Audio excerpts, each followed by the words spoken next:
Donc la journée s'articulerait autour de 2 temps principaux. Alors, une matinée pour réfléchir.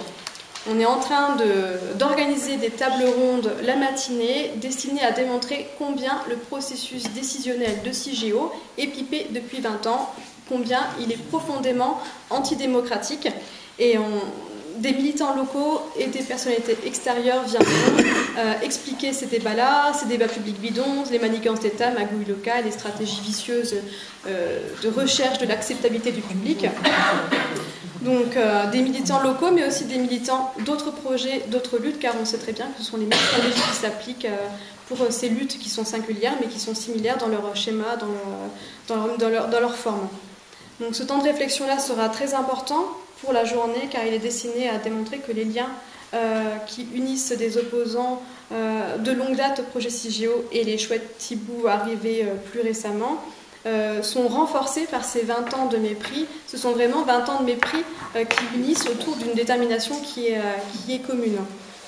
On voudrait vraiment que ce moment soit un véritable pied de nez aux stratégies de division mises en œuvre par les pouvoirs publics. Donc l'articulation, une matinée pour réfléchir, une après-midi pour agir. Ça veut dire quoi, agir? Ça veut dire qu'une fois qu'on a expliqué tout ça, on doit pouvoir comprendre pourquoi des personnes d'horizons différents, de parcours complètement différents, arrivent à lutter tous ensemble. Pourquoi la frontière entre le légal et l'illégal, dans les manières de lutter, s'effrite?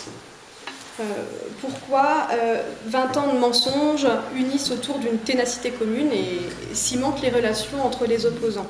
Nous voulions initialement apporter un soutien à l'occupation du bois. On sait qu'il a été expulsé, mais on veut qu'il le reste, mais aussi un soutien à toutes les formes de lutte. Montrer que des associations qui sont bien installées,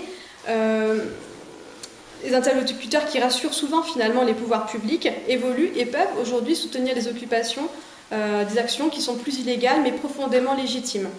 Le Bois-le-Jus ayant été expulsé, nous tenons à ce que cette journée reste vraiment un soutien à cette occupation. C'est pourquoi le seul mot d'ordre sera le Bois-le-Jus à Bar-le-Jus. On veut ramener la forêt en ville, cette forêt qui illustre, qui symbolise notre soutien aux différentes formes de lutte et notre détermination à lutter contre un projet profondément mortifère qui empoisonnerait les sous-sols et toute forme de vie en surface. Si CIGEO se faisait, on pourrait vraiment faire une croix sur nos lieux de vie.